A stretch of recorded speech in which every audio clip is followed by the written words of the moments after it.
Hello everyone, আসসালামু আলাইকুম। Welcome to my new video.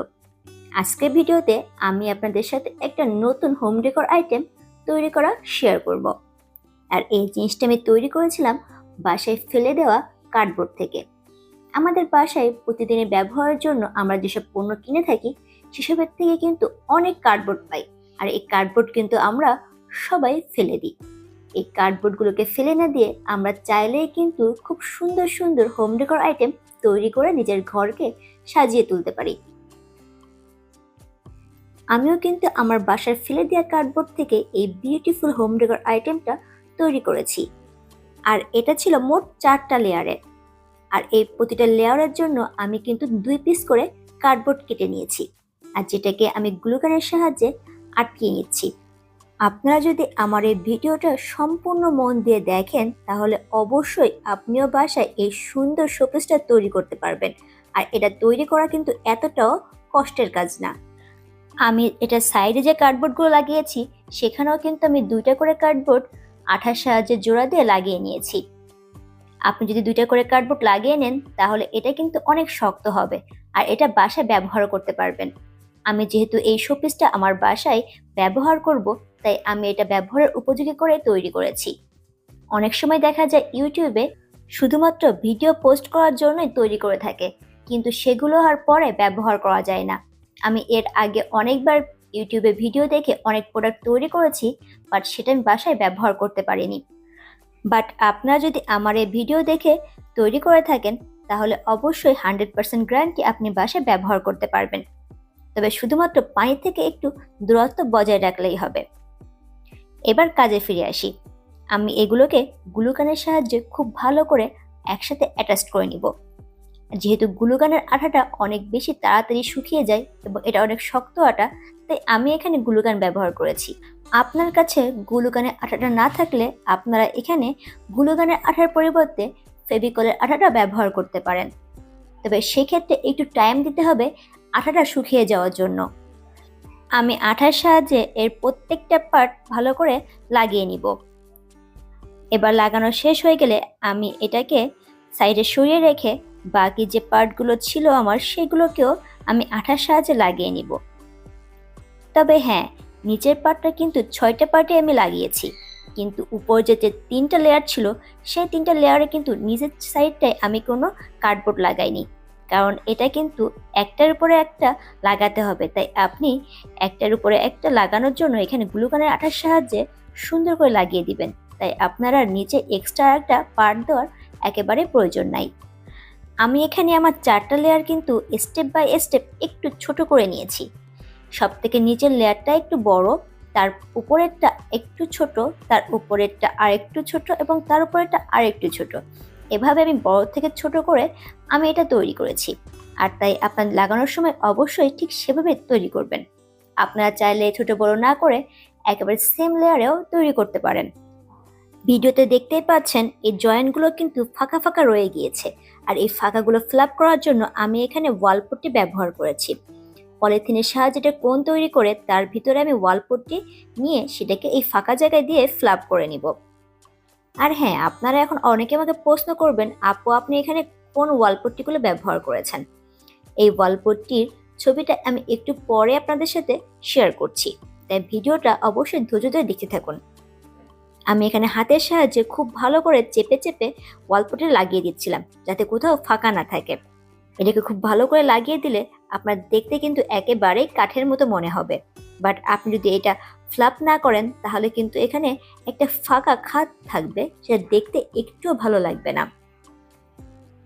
এবার সব জায়গায় খুব ভালো করে ওয়ালপট্টি লাগানো হয়ে গেলে এটাকে একটু রেখে শুকিয়ে নিব, এবং শুকিয়ে যাওয়ার পরে আমি গুলো আর পানি একটা মিশ্রণ তৈরি করেছি এবং টিস্যুর সাহায্যে সেটাকে আমি খুব ভালো করে কার্ডবোর্ডের উপরে লাগিয়ে দিব।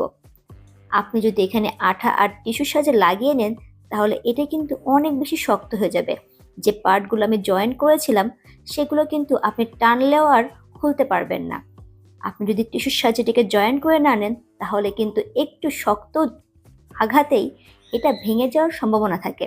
অনেক সময় দেখা যায় গ্লুগানের আঠাটা একটু জোরে আঘাত লাগলেই খুলে যায়, বাট আপনি যদি এখানে টিস্যু ব্যবহার করেন তাহলে কিন্তু আর এটা খুলে যাওয়ার কোনো সম্ভাবনাই থাকবে না। ভিডিওটা একটু খেয়াল করে দেখতে পারবেন আমি কিন্তু যেসব জায়গাতে আঠা দিয়ে জয়েন করেছিলাম ঠিক সেই জায়গাগুলোতেই টিস্যুগুলো বেশি ব্যবহার করেছি। অন্য জায়গাগুলোতে আপনার টিস্যু কম ব্যবহার করলেও হবে। জয়েন্টের জায়গাগুলো যাতে বেশি টেকসই হয় তার জন্যই কিন্তু এখানে আমার টিস্যু ব্যবহার করা। এখানে আঠা আর পানির যে মিশ্রণটা এটা আমি ফেভিকলের আঠা সাথে অল্প কিছু পানি মিক্স করে তৈরি করে নিয়েছি। আসলে এই কাজটা করার সময় আমি ক্যামেরাটা অন করতেই ভুলে গিয়েছিলাম। আমরা কাজ করার সময় অনেক সময় কিন্তু এই সমস্যাটা ফেস করেই থাকি। আমি এই সেম প্রসেসে সম্পূর্ণ শোপিসটা টিস্যু পেপার দিয়ে কভার করে নেব এবং এটাকে একদিন রেস্টে রেখে খুব ভালো করে শুকিয়ে নিব।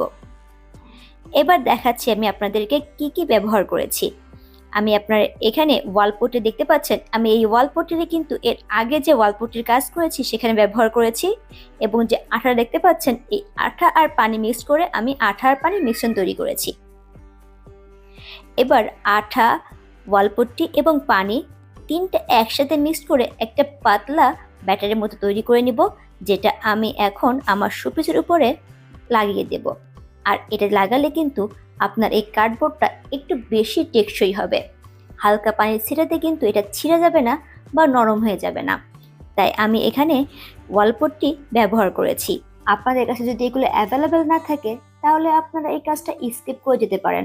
আপনারা এই টিস্যু পেপারের উপরে রং করে সেটাকে শোপিস হিসেবে ব্যবহার করতে পারেন। বাট আমার কাছে যেহেতু এই ওয়ালপট্টিগুলো ছিল তাই এটাকে আমি এর উপরে ব্যবহার করেছি যাতে আমার শোপিসটা আর একটু বেশি টেকসই হয়। আর এটা কিন্তু আমি ঠিক এরকম পাতলা করে তৈরি করে নিয়েছিলাম। আর এখন এটাকে আমি একটা ব্রাশের সাহায্যে সম্পূর্ণ শোপিসের উপরে অ্যাপ্লাই করব।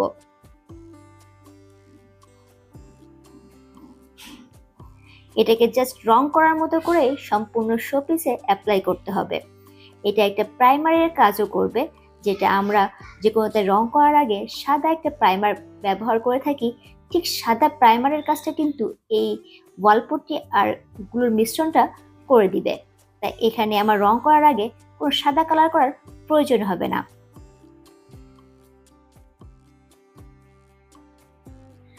আমি আমার এই কাজটা সম্পূর্ণ ভিডিওটা আপনাদের সাথে শেয়ার করার চেষ্টা করেছি, আর সম্পূর্ণ ভিডিওটা কিন্তু আমি আপনাদেরকে বুঝিয়ে বলার চেষ্টা করেছি। তারপরও যদি আপনারা কোথাও বুঝতে অসুবিধা হয় তাহলে অবশ্যই আমাকে কমেন্টস করবেন, আমি আপনাদের কমেন্টসের রিপ্লাই দেওয়ার চেষ্টা করব। আর এই কাজটা আপনাদের কাছে কেমন লেগেছে সেটাও কিন্তু আমাকে কমেন্টস করে জানাতে ভুলবেন না। আর যদি ভালো লেগে থাকে তাহলে লাইক কমেন্টসের পাশাপাশি একটা শেয়ার করে দিবেন। আমার তৈরি করা কাজগুলো যদি আপনার ভালো লেগে থাকে তাহলে অবশ্যই আমার চ্যানেলটি সাবস্ক্রাইব করে রাখবেন। আশা করি পরবর্তীতে আমি আপনাদেরকে আরও সুন্দর সুন্দর কাজ উপহার দেওয়ার চেষ্টা করব। আমি যেহেতু আমার কাজগুলো আমার নিজের ঘরে ব্যবহার করি তাই আশা করতে পারেন এই কাজগুলো আপনারা তৈরি করলে অবশ্যই সুন্দর হবে। শোপিসের উপরে খুব ভালো করে ওয়ালপট্টির মিশ্রণটা লাগানোর পরে এটাকে একদিন রেখে শুকিয়ে নিতে হবে। খুব ভালো করে শুকিয়ে যাওয়ার পরে এটার উপরে আমি এখন রং অ্যাপ্লাই করছি। আমি এখানে 4টা লেয়ারে 4টা কালার অ্যাপ্লাই করেছি। আপনার চাইলে একটা কালারও করতে পারেন, আবার চাইলে অন্যান্য কালারও করতে পারেন। আমি আমার পছন্দ মতো এখানে বিভিন্ন কালার ব্যবহার করেছি। আমি এখানে অ্যাক্রিলিক কালার ব্যবহার করেছি। আমরা আমাদের রুমের ওয়ালে যে অ্যাক্রিলিক কালারটা ব্যবহার করে থাকি সেই কালারটা আমি এখানে ব্যবহার করেছি। যেহেতু এখানে ওয়ালপট্টি দেওয়া আছে তাই অ্যাক্রিলিক ওয়ালের যে অ্যাক্রিলিক কালার সেটা দিলে কিন্তু কোনো সমস্যা হবে না, কারণ আমরা রং করার ক্ষেত্রে যে ছোট ক্যানভাসের অ্যাক্রিলিক কালার ব্যবহার করি এইগুলো এখানে ব্যবহার করতে গেলে অনেক রঙের প্রয়োজন। তাই আমি কিন্তু এখানে ওয়ালের যে বড় কোটার অ্যাক্রিলিক কালার পাওয়া যায় সেটা ব্যবহার করেছি। আর এখানে রং করার সময় অবশ্যই চেষ্টা করবেন বড় ব্রাশ ব্যবহার করার জন্য। আমি প্রথমে ছোট রঙের ব্রাশ দিয়ে রং করতে গিয়ে অনেক বেশি কষ্ট হয়েছে, তাই পরে আমি বড় ব্রাশ এনে সেটাকে দিয়ে রং করে নিয়েছি। আপনারাও কিন্তু ছোট ব্রাশ দিয়ে রং করার সময় অধৈর্য হয়ে যেতে পারেন, তাই আমি সাজেস্ট করব বড় ব্রাশ ব্যবহার করার জন্য। আর কালার শেডের জন্য একটার পরে আরেকটা কালার করার সময় অবশ্যই একটু কালারটা হিসেব করে করবেন, না হলে একটার ভিতরে আরেকটা কালার চলে গিয়ে কিন্তু আপনার সম্পূর্ণ শোপিসটা নষ্ট হয়ে যেতে পারে। তাই অবশ্যই কালার করার সময় একটু সাবধানতা অবলম্বন করবেন। আমি পুরো শোপিসটা রং করে রেখে দিয়ে সেই রংটা ভালো করে শুকিয়ে এর উপরে আমি আরেকটা লেয়ার রং করে নিব। আপনি যদি ডাবল লেয়ার রং করে নেন তাহলে কিন্তু আপনার কালারটা অনেক সুন্দর লাগবে। এই তো আমার পুরো শোপিসটা রং করা হয়ে গিয়েছে। এবার এটাকে আমি ওয়ালে ঝুলিয়ে দিব।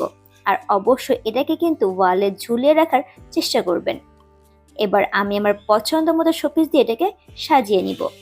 আমি এখানে প্রতিটা লেয়ারে লাইট ব্যবহার করেছি, আর এই লাইটের জন্য কিন্তু এর দিনের লুকের থেকে রাতের লুকটা আরো বেশি সুন্দর হয়েছে।